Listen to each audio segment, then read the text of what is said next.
Hello, and thank you for taking the time to watch this video. I thought I would do a quick instructional video on how to prune deciduous trees. In particular, this dwarf variety threadleaf maple is in need of some tender loving care. It has basically been left to grow in place for quite a while, and while its natural growth is weeping and globular and quite lovely, it does definitely need some TLC. So I get questions pretty regularly about how do you know what to cut and what should I cut and what's wrong to cut, and so this video is just to do a quick overview on some general guidelines to follow when doing pruning.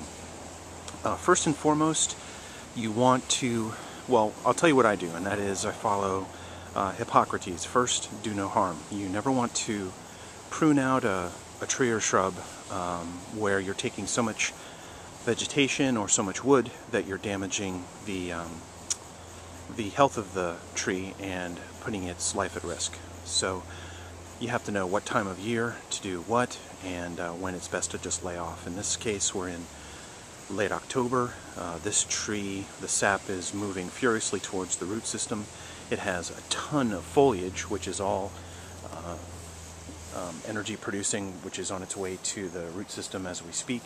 I don't plan on taking an enormous amount of foliage off of this, but it is going to be thinned and corrected, which sounds scary, but all it means is any crossing or rubbing limbs will be taken care of. And you know, if I wanted to wait a little longer, it would be probably the absolute best time when the leaves have dropped or just about on their way to dropping. But again, there's absolutely nothing wrong with doing this kind of work this time of year. So as I look at this, all I see is a mass of foliage, and it's really quite difficult to see without really getting in there what one should do. So I'm just going to pause it for a moment, and then we'll rejoin with me like on the inside of this little tree here. Okay, so here we are on the inside of this mess, and it's actually a lot worse than I thought. There's some serious issues going on, nothing which is putting the tree's life in jeopardy, but it's just these things need to be corrected, or over time there will be problems. Right at the base here, you can see some landscape fabric has been placed down to prevent weeds from popping up, and it's sort of impinging on the tree's ability to take in water. This is doubled or tripled up, and that's just generally not a good idea to have this rubbing right against the thin bark here. Just above the root bowl, about 6 inches up, you can see a noticeable change in diameter, and that is where the common rootstock of a Japanese maple, Acer palmatum, has been grafted onto this named cultivar. I'm not sure what this cultivar is. It's simply, you would simply refer to it as a threadleaf maple in the trade. It's a dissected leaf, fine and cut, as you can see. Generally red, although this one is greened up some, especially on these interior leaves. Generally speaking, this is not a very vigorous tree, so what they do is splice or graft on the cultivar onto more vigorous rootstock, and it's a very common means of propagation. It's not really necessary anymore. There's better ways to, well, that's a topic for another video, but so anyway, that's what that little swelling change indicates. And then from that point above, it's all cultivar, and it's a very weepy, pendulous, or descending type of branch structure. So what I'm going to do now is start pruning out limbs and branches. Well, first I'm going to take the really horrible, well, I'm going to take the dead stuff first. Anything that's clearly dead or dying is going to get pruned off. And if there's any live wood to be taken, I'm going to leave a stub of about, I don't know, an inch or so. It depends on the diameter of the branch. The idea there is that you don't want sap withdrawal to, you don't want the wood to dry out going into the trunk, because you might cause dieback onto the primary system, and that could eventually lead to trunk rot or disease or insects entering into the larger tissue there and causing problems. So I'm just having a look around here.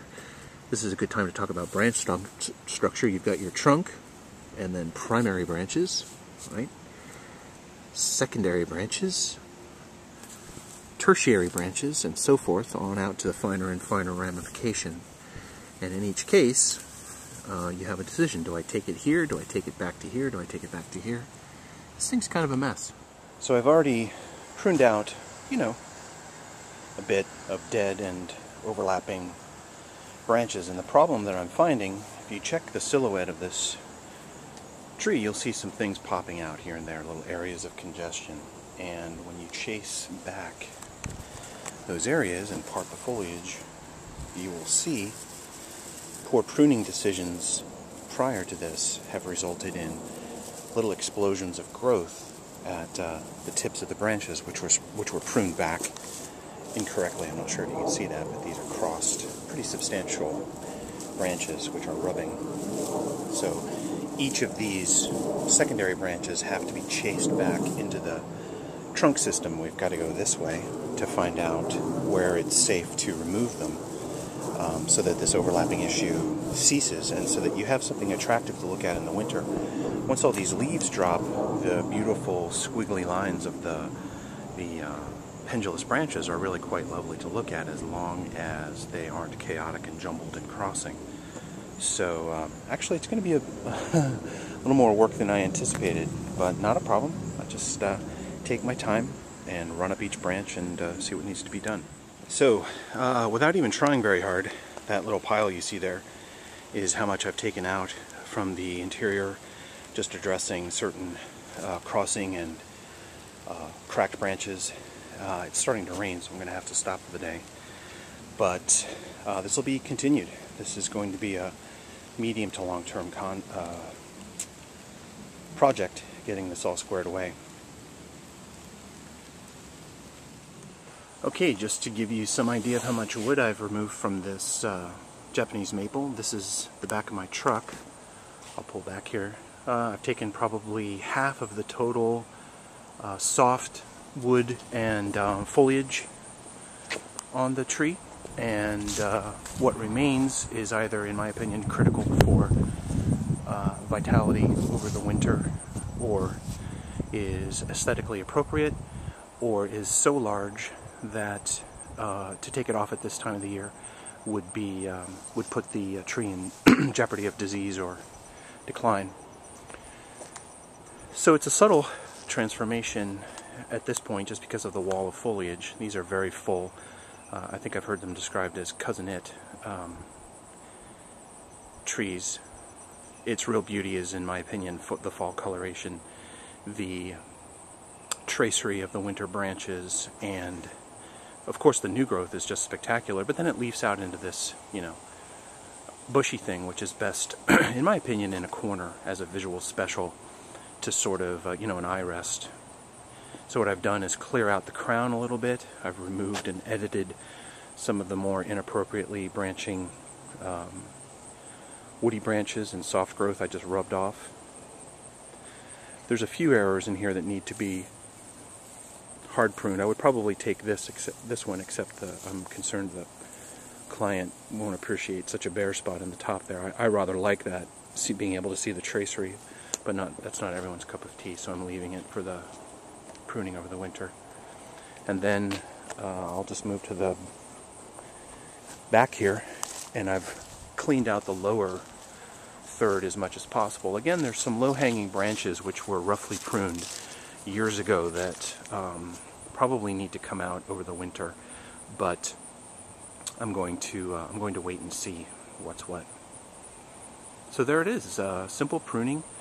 It takes a bit of time, and you know, if I strip away humility, a bit of skill. You don't want it's very easy to make a pruning error, which down the road will result in some serious problems.